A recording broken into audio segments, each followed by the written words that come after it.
Steve, the next question's for you. Came in specifically for you. Do you feel we should, and if so, how to generalize creative thinking and surface the underlying info? So how do you generate creative thinking, and how do you bring it to the surface? Okay, not generalize. Okay, generate. Yeah. Even so far as decided what it would look like. I think we all have inherent creativity. Creativity is within all of us, so you just have to do things to support it. So it's going to be like all the stuff we always talk about: meditation, exercise, being present, releasing stress, just expressing yourself in any form, and then expressing yourself in any form is creativity as well. So it's going to be all of those that support a healthy, optimal state of consciousness. That creativity will naturally come out in any form, and that form will be unique to the individual. So that's my answer to it. Anybody else got anything, or can we move on? Nothing. Yeah, we can go ahead and move on. Yeah. We just hit All right. 45 minutes. The next question comes from I'm a Wiener. You're leaving for this? How do we know if something is really true? Oh, this is the piranha question. Oh God. We'll Also be here known for like as 3 the hours. piranha If something is principle. really, yeah.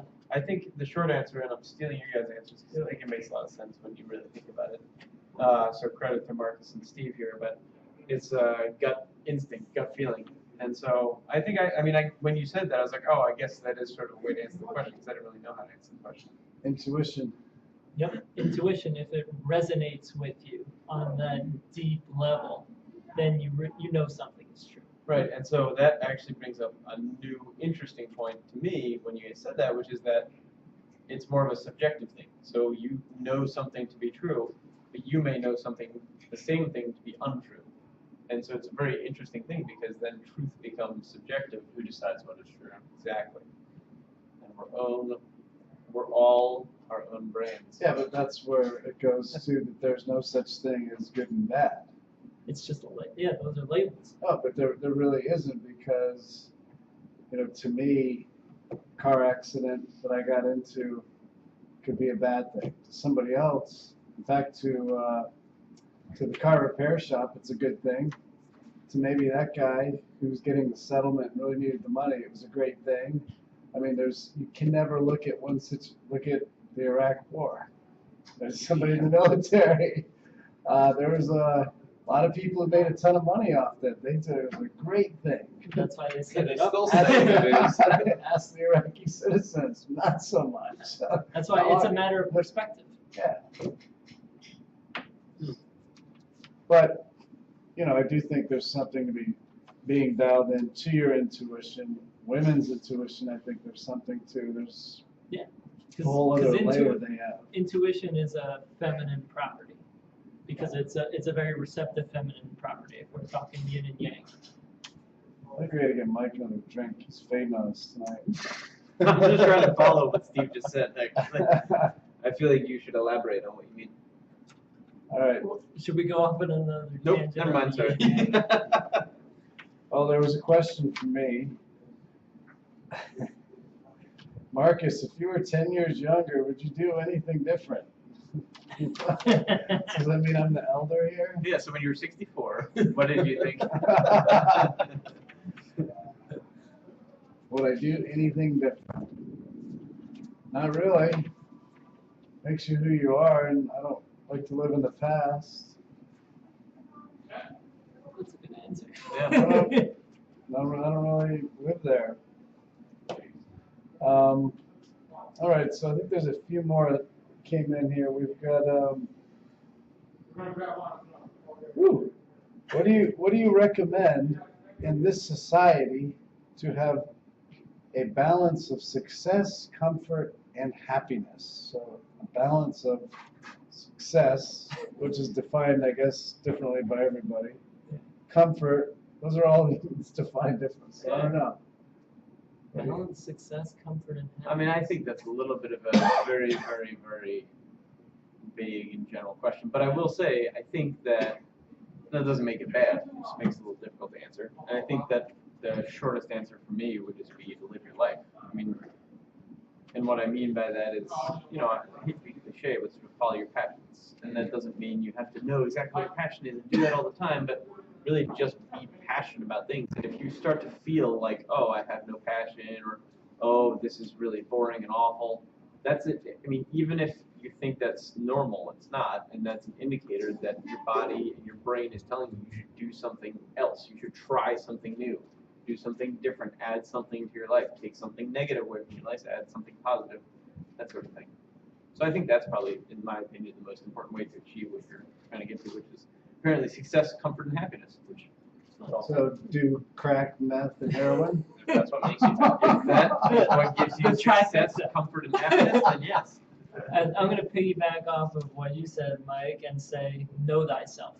If you know yourself, that stuff is going to fall in place, like what Mike talked about, your passions and all of that. So you're going to know when you need to change something, when to add something, when to remove something. I would also like to just piggyback and say, and accept yourself. I think that's a That very too. important thing that like Self-love. Love yourself. highly overlooked. Love yourself and Yeah. accept yourself.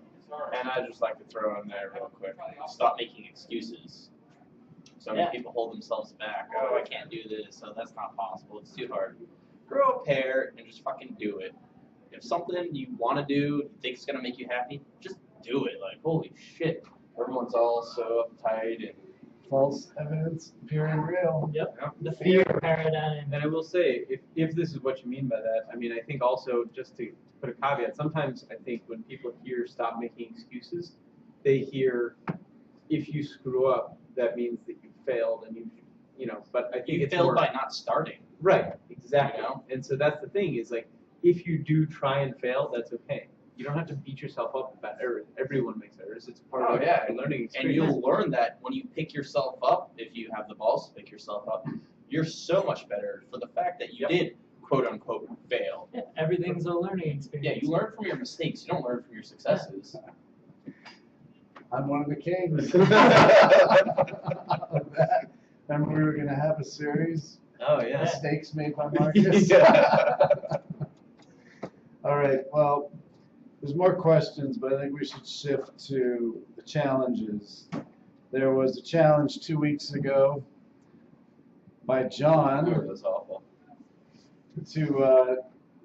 for Keeping the baby batter in.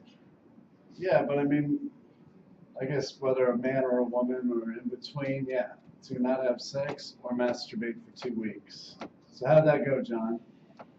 As the instigator of the challenge. Raise your hand if you succeeded. Yeah, we'll do it that way. Raise your hand if you succeeded. My hand's where it likes to be.